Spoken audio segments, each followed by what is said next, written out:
Last night, among other things, I was listening to a philosophical channel, and this particular channel was reading Schopenhauer, and how Schopenhauer was stating that society mostly detests intelligence, and then he went on to state why he considered this was. And what he said in brief was that when someone is intelligent or highly intelligent, then everybody that they encounter will tend to feel bereft of something more expansive. You know, when you listen to people and you don't know what they're saying because they're speaking about stuff that you just don't have any awareness of, and they're articulate and they know a lot of words that you don't really know the meaning to and probably haven't even heard before. And so when somebody speaks with you like that or in your vicinity, it can be very intimidating for the masses. And so what Schopenhauer said was, even though with the casual acquaintances and work colleagues and things like that, people will pretend to like the intelligent person, but okay. Wow, what have we got down here? This is why people probably get fed up with my videos. Because I'm just engaged in too many subject matter. Now, from the offset, they look like the yellow stainers. But let's have a look. Yep, can you see that, people? Staining very chrome yellow. Yeah. And they're not deadly poisonous, but in some people they will give them gastric issues. So they come up earlier than the other agaricus, and you know, they could easily be mistaken for a field mushroom, that variety, you know, the edibles, because they have all the other qualities. They have the brown gills and the same shape, stipe and cap and all that sort of thing. But when you cook them, they turn bright yellow if you put them in the microwave, or if you start to boil them up or fry them, then those yellow tannins will come out and it'll be bright yellow, and it's kind of like fuck. So on one occasion I picked various varieties of mushrooms, and I scratched them because not all of them really scratch very, very chrome yellow, depending on their age. When they get older, they don't tend to do that very much, and so there are quite a lot of other varieties of these agaricus. No, not quite a lot, maybe one or two that do stain a little bit yellow, just a little bit. And so I thought maybe they were edibles. And so I put them in the pan along with these others, and then the yellowness started to come out. And so you don't have to worry about mistaking one of these mushrooms, because when you cook it, there is no mistaking it. So, and in any case, it wouldn't kill you, and lots of people can get away with no gastronomic symptoms at all. We're all different, aren't we? So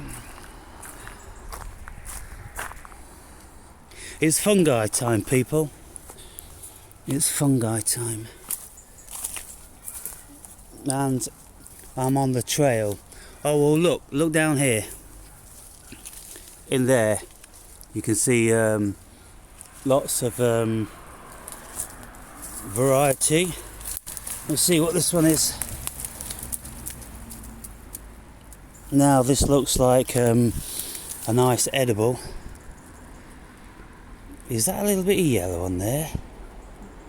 Did I see? Oh my goodness, you see what I'm saying, people? Look at that. I don't know whether you can see that in that light. Let's do it again. Let's make sure we're in the light. Oh, staining yellow. Well, seems like it's a big year, so we've got some down there as well. Now, in this little tiny spinney, I found about a dozen species of mushrooms. They're all different sorts around here. Some edible, morning. Some edible and some not. And it appears now I'm walking all around here and I can see lots of these yellow stainers. But you see, you've got some deciduous trees and you've got some conifers, and so that's why you've got such a variety. And you get mushrooms growing right up till the end of December in here. And just right at the top here is where I find the stinkhorns, which is quite a find for a fungi forager. But now you see it's absolutely covered in stinging nettles. But as soon as the weather changes, these will go down, and then all the mushrooms will be discernible. So let me get back to Schopenhauer. Unless, of course, I come upon another mushroom of some variety, which is very possible. So Schopenhauer saying that society in general don't like intelligence, i.e. intelligent people. Look, we love to watch these people. People love to watch intelligent people because it's mesmerising to hear them speak so eloquently. I mean, one person in particular, Russell Brand, he's very, very wordy. He's very eloquent. And lots of the words he says, I've never fucking heard of before. And I'm like, what the fuck's that? But,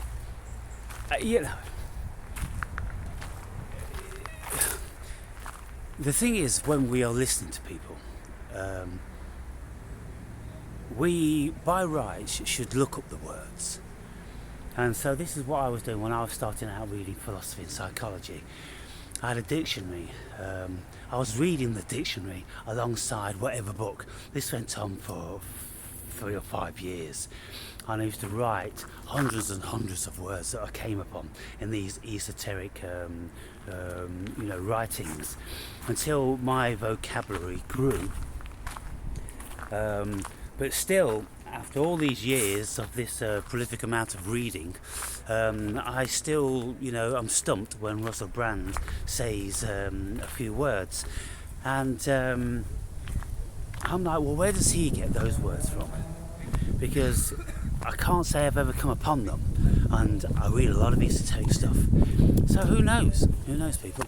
But the thing is then, with articulate people, when you're in the presence of them, in general, people can feel intimidated because they don't know what the words are, they don't know what the subject matter is, and even though it sounds very eloquent and very, learned and all that, when these people leave our vicinity, we can feel somewhat bereft having encountered them.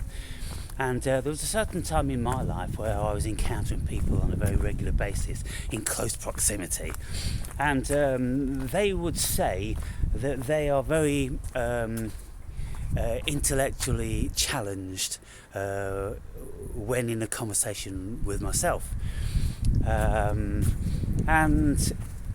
it's because of the education and the broadness and my age, of course.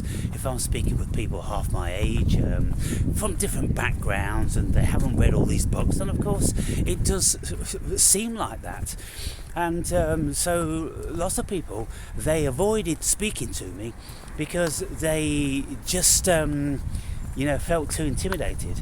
And there was one guy that was questioned, so what's it like speaking with Berry? And he said, I just kept talking, so he didn't have time to ask me a question because I probably couldn't answer it and I'd feel a twat. And so he was talking, telling me about all his problems and his life and everything, but not giving me a moment to say, what do you think about this and what do you think about that? So, people off the cuff, like you, look, if I say to you, society doesn't like intelligence, then off the cuff you would probably doubt that. But then, upon close reflection, if you contemplate on what I'm saying now, if you engage somebody in the office who was obviously a couple of score points higher than you on the IQ scale, and the vocabulary and the subject matter and the eloquence and articulation and all this, and when you separated from this person, you would feel bereft, unless you was absolutely stupid and oblivious to what was going on.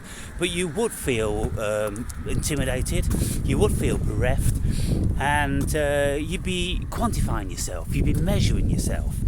And then what happens is, when people are like this, people tend to look for fault in them because they want to bring them down. They want to bring them down to size, and they want to build themselves up. And so they're looking for subject matter that they don't know anything about. They're looking for them to slip up, or to use the wrong word, or to speak out of turn, or for any other flaws within their personality. He's very smart, but he's a right bastard, or he's dishonest, or something. They want to take it away, and it's the whole bucket of crabs scenario.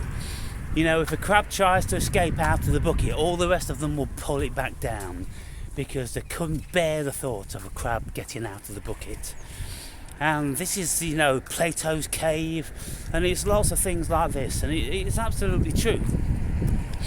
And so I know that even on my level, I've been asking my viewers for years and years and years to come for a chat. And in the early days, many more people would do. Because I'll be speaking about much more mundane subject matter which people could engage with. But now my subject matter is very esoteric, it's very out there, and the vast majority of people just obviously don't dare to come forward to engage. Even though when people get sick of me, if I say something like, mongs and all that, and people have a problem with it, they're the first to do that, they love all that, they want any opportunity, you're a sociopath, you're a psychopath, and all this sort of stuff, which, to be fair, doesn't happen really these days. It used to happen more in the young years because people felt is if they could challenge me more easily. But I think even now people are feeling like less inclined to challenge me because they just don't feel up for it. So they don't feel up for the challenge, they don't feel up for a conversation because they're feeling bereft. And I think this is one of the things that constitutes why people don't want to give, why some people don't want to buy the book, they don't want to put the thumb up, they don't want to put comments down, they don't want to give any level of praise or engagement, because the jealousy, the jealousy and the intimidation. And, that's how it is. And so, when we look at the social realm, it is said that the people that get on best in society are usually the most stupid. Why is that? Well, it's because the ones that are more stupid are always appealing to the ones that are more intelligent, and the ones that have got better jobs and bigger cars and better houses. They're obviously, more successful. And so these people are, "Oh, all right, mate, how you doing there? Oh, that's a nice car. Oh, that's a nice watch," or, all this sort of thing. Why is that? Well, because they want to be accepted by those in a higher echelon. And so they're sucking up to them. But the intelligent people doesn't suck up to anyone. If they're intelligent, they're confident within all levels of intelligence, and they recognise that maybe on occasion that someone knows more about a certain subject matter than they do, but they're not intimidated by that. It's just a different school. If you speak to a doctor, then you'd hope that they would know more about anatomy than the average person. But there's no reason to feel intimidated. And, this is the whole thing. It's about when people go into the doctor's surgery. "Oh, doctor. Oh, yes, doctor. Oh, no, doctor. Oh, 3 bags full, doctor." Because they're stupid fucking turds. But honestly, with 95% of your symptoms, if you look on the internet for the answers, when you go to your doctors, that's all they're going to be telling you. The exact same stuff. Only they're going to have an aura about them that they know what they're speaking about. But when you show them your symptoms or tell them what your symptoms are, very quietly, they'll be looking on the computer and you'll be thinking, "Oh, they're just filling in details and this, that and the other." Well, most of the time they're just fucking researching the symptoms to get the answer, to get the recommended prescribed drug. That's what they're doing. And one intelligent person in recent times said, "Look, the only difference between the average man in the street and the doctor is that they've got 2 or 3 years more at school." People, get your heads around it. And the thing is about doctors, they've all been indoctrinated, and we know this to be absolutely the case because when COVID came about, you saw them all follow suit. They're all yes man. They're all sucking up to the pharmaceutical gods and the Fauci gods. Fauci was almost a second Jesus. He was almost the second coming. Fauci was telling everybody, "I am science." Shocking. And the world just followed and grovelled. Because, Fauci, well, he's been this fucking endocrinologist or what the fuck ever he was, virologist I think it was. He was the bigwig in the virology department, and so he's God and he must know, he must accept his science. And yet, was it true? It was all a crock of shit, people. So this was a major, major lesson for the world. And that's why science really took a kicking, because very few people really, are going to be believing science like it's a fucking god, like they want you to bow down and worship, because that's when they have power over you, because they know the general masses are ignorant. But they may be ignorant, with certain realms of knowledge, but they're quite intuitive, and they can smell bullshit when they fucking, smell it. And so, the lower echelons of society are the best received. And whenever you go into an environment and you've got these, lower, varieties of people without educations and this, that, and the other, and lots of them can be, kind and, interactive and social and all this because they need to deploy those tools.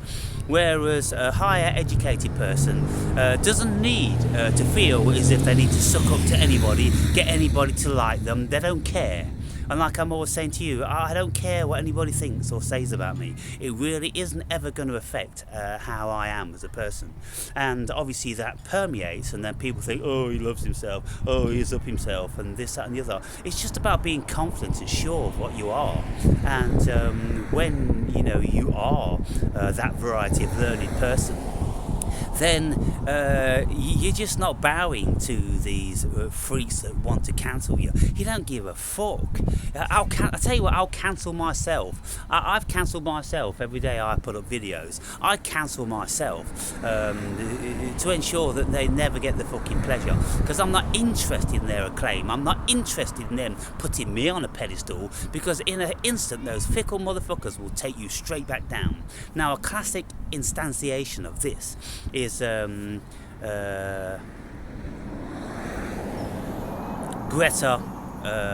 Thunberg, right? When she was 15 years old, she had the address, and how dare you put it on the young people when you're just greedy for money, that sort of thing.